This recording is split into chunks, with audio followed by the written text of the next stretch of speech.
Well, next up, we welcome a superstar who had a very challenging road back, out for 8 months with a torn pectoral muscle, and tonight he won the men's Royal Rumble matchup. Please welcome the American Nightmare, Cody Rhodes.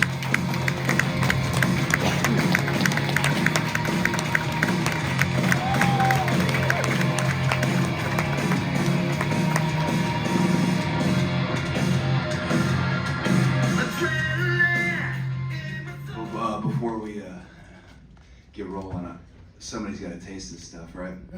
A lot on the line here. No pressure at all, Cody. On the line. To be straight with you guys, it's outstanding. It's outstanding, and I haven't had this is probably some sugar in there. I haven't had sugar and it's been 3 months. Wow. Yeah, so that was I was hoping for a Whataburger, but that was damn. That's the next best thing, Buddy, right? this was damn good. This is my bus driver. Sorry, we're just going off. We're talking about Pitch Black now. My bus driver, he was just looking at all the advertisements and stuff, and he just said to me, he's like, you know, I want one of those Pitch Blacks. I'm like, all right, man. Yeah, it's very good. Well, make sure you have a couple to take with you to go. Yeah, you got it. You got it. All right, so I know we have a lot of questions for Cody. We're going to start off right here in the second row. Ella J, your wrestling gal. Cody, obviously you wrestled your first match since last June. You came back to a huge reaction here from San Antonio. So how are you feeling physically and about the massive reaction you got here tonight? Well, if you're not a fan of Cody crying, you might not want to sit in on this one. The thing I wanted my whole career, a moment like that.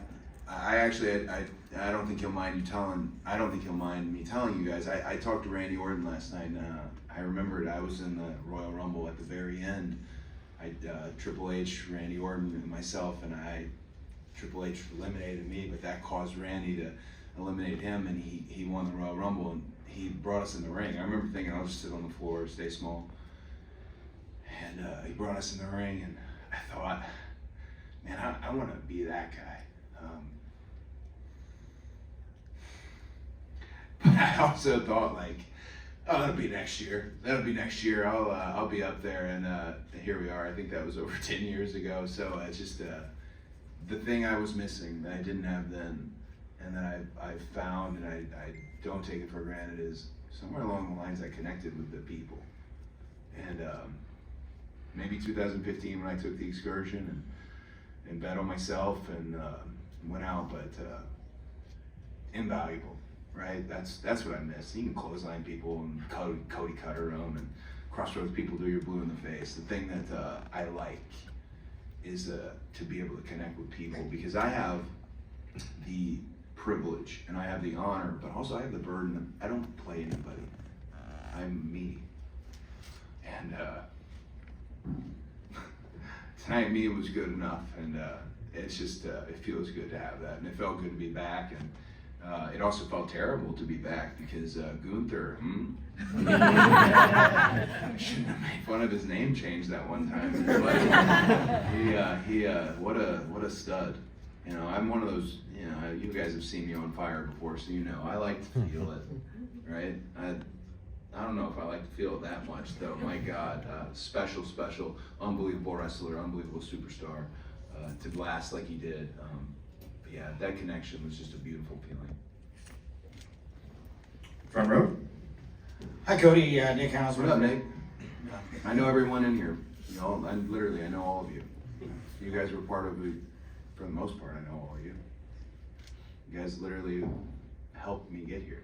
So I appreciate you. Yeah. Hi, Nick. Hi Cody. A lot changed while you were gone from WWE. Vince was in control of creative when you left, and Yeah. you come back, and now Hunter is in charge of creative. How has it changed with you engaging the creative end of WWE between then and now? And is there a difference for you kind of backstage in any way now that you are coming back to, again, a different kind of leadership in that area? was very fortunate that when I came back, I had enough experience that I always need structure and need direction. You guys have seen me without a leash before. I get a little wild. So it was great to have that structure, but also I have had an unbelievable experience and unbelievable education in wrestling. Really, I'm not meant to do anything else. This is what I do. So it was easy then when I came back and Vince was in charge of that, and it is easy now. Because the way I look at it, and I mean, I don't mean this from any like braggadocio or arrogance, and this is something that I talked about with one of my kids, you know, at the school, is if I'm the best, then it doesn't matter who is showing me where to go and telling me what's next. If I'm the best, if my transaction is simple, these fans pay their money, and I make them feel something, and I can do that better than anybody, if I can, then it can be this person, it can be that person. I mean, I will say, and I, you know, again, don't want to get mushy with it or anything, but Triple H has no reason to be a fan of mine, if you really think about it. I smashed the throne.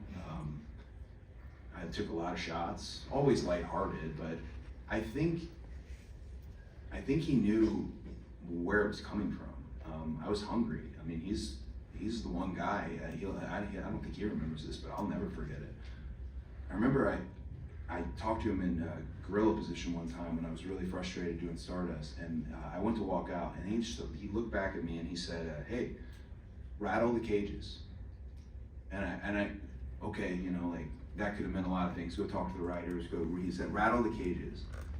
I took it real literally, and went out and rattled them as much as I could. And I'm so glad that relationship gets to develop now, because it's clearly, if you guys have seen how I've modeled a lot of my presentation and performance, I'm clearly a massive Triple H fan. So I'm glad that he's the coach, and I get to play, and I want to play quarterback. And I'm just, again, I owe him a lot for how he handled my dad, but I don't want him to look at me and see my dad. I want him to look at me and see me. And today I felt like he saw me, and that's very important. My last name's done a lot of things for me, but we're at a point in my career where my first name has to do those things as well. And it's off to a great start. So let's see where we go from here. Thank you. Hey Cody, Denise Salcedo. I wanted to ask you, you know, the last time Why that are you so loud? Oh, sorry. Jeez, Okay, so I wanted to ask you, the last time that we were here, we were talking to Wrestlemania, and you know, you had just came back to WWE. So for you, how frustrating was it to, you know, get injured and then, you know, have to go through that entire journey, and then, you know, you're finally back and you get this opportunity, you point, how did it feel to point at that Wrestlemania sign? Oh, so one thing, you know, when you're not working here, the pointing at the sign is like a meme, a joke. It's a thing. I don't think register with anyone, and it clearly didn't register with me until I had the moment to point at it. Because it's not just pointing at a sign when you win the Royal Rumble. It's pointing at a sign saying in 60-something days at the biggest WrestleMania ever, you have the potential chance to go on last under the brightest lights on the grandest stage, a ticket that no one in my family has punched, and I got to punch it. So I tried to give a little love to where I'd been, because I really appreciate everybody and getting me to the point and kind of helping me cultivate the American Nightmare and getting it here tonight. But that feeling, like I said, I saw Randy do it. He got mad at the cameraman Stu, because Stu kept telling him to point at it and the pyro wasn't going off. "Is this where you want me to point, Stu?" And I was thinking, man, why are you mad? You know, but you know, Randy going to Randy. But I still just thought, like, man, he's just the coolest. I just want to do that, and to be able to do it and add my name to that list. Whew, if I really think about it, and I haven't started to really think about anything, it's just happened so quickly, to add my name to the list of superstars, wrestlers who won the Royal Rumble, man, we're doing something right. Thank you.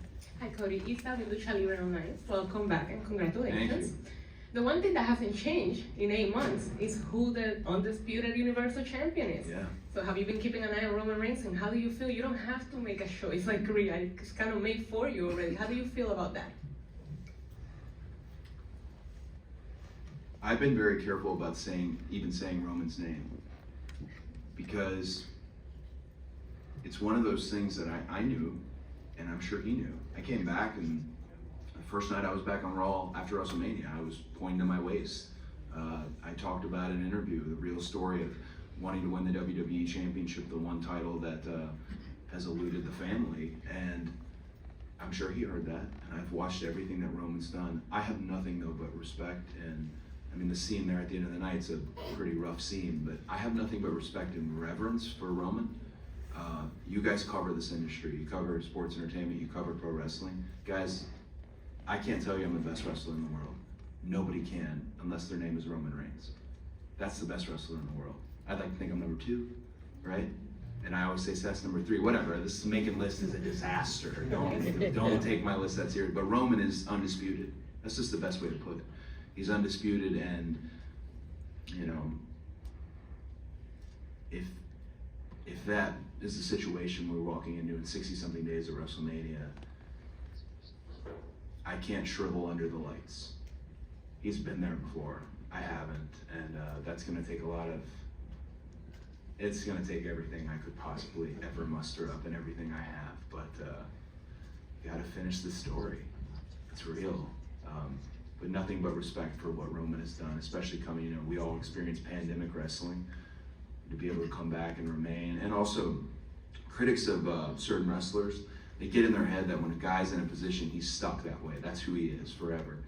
His prime example, like Roman's evolution was the folks glow up. It just continues. I saw him on Jimmy Fallon, and just what a great ambassador for what we do. Absolutely. That's again the scene at the end of the night, very rough with Sami Zayn and Kevin Owens, but nothing but respect. Roman Reigns is the only man who can call himself the best wrestler in the world. Well, Cody, congratulations. Are you killing this? Yeah, they tell me I have to wrap it up. You should get one more, right? One more? Okay, all right. Cody's calling the shots here. You got one more question. The next person's out pretty important. He's kind of important. Yeah. But we have time for one. I didn't question. see anybody, so I trust that he's back there. We'll find out in a moment whether that's true or not. Final question. Right here, front row. You can't give the final question to Sean Ross. Ooh. But Sean Ross Sapp is... We can keep this going then. I mean, all night. Here we go. Sean Ross Sapp of Fightful. Yeah. You've had a pretty crazy 365 days, yeah? I mean, leaving one place, working there without a contract, coming to Who WWE. broke that story? I don't know. FightfulSelect.com. I mean, you had a moment last year, which was probably one of the scariest moments of your life that some people are going to grow up looking at as a form of entertainment because you were out in front of the entire world. How is that for you to process after the months that you had processed before that? I did an interview with Kathy Kelly right when I came back through the curtain, and I do want people to know I'm really sorry. I'd never been hurt. I felt genuinely bulletproof. I'm very sorry that I got hurt, and it happens, right? But I'm just glad that I got the chance to go out, and I'm a believer that no one can tell you. You know, once a doctor says it can't get hurt any worse, then I have to be out there. Especially Chicago means so much to me, and then I'm seeing myself on the chair, and I'm just so embarrassed and defeated. You know, half my body is no longer functioning. I know that match registers with people, and I really appreciate it. It doesn't register with me because that's what I'm supposed to do. I'm very well paid, and I've always gambled on myself, and this is what we're in this position. You know, you know this term superstar, right? To some of us it's funny, like, oh, wrestlers, are we superstars? Guys like Roman Reigns are a superstar. I get it now more than ever. What's a superstar? That to me was, I'm gonna not just be another name on the roster. I'm gonna be a superstar. And I went out and was in there with an unbelievable wrestler in Seth Rollins, an unbelievable superstar. I'm glad people like it. Please don't get irritated with the amount of merchandise that's gonna come out around that pec. Because my God, y'all, it's you thought my AEW figures were bad. Woo. We're buckling up. It's really cool, but I hope people don't get too annoyed with it. I've never watched it back. I never will watch it back. It was scary, but we got through it, and we got back tonight, and Gunther, for all he tried, we didn't tear the other one, so we're on our way to WrestleMania. Thank you. Thank you. And on that note, Cody, congratulations. I know you want to stick around all night, but thank you so much. Congrats on your return and punching your ticket to the main event.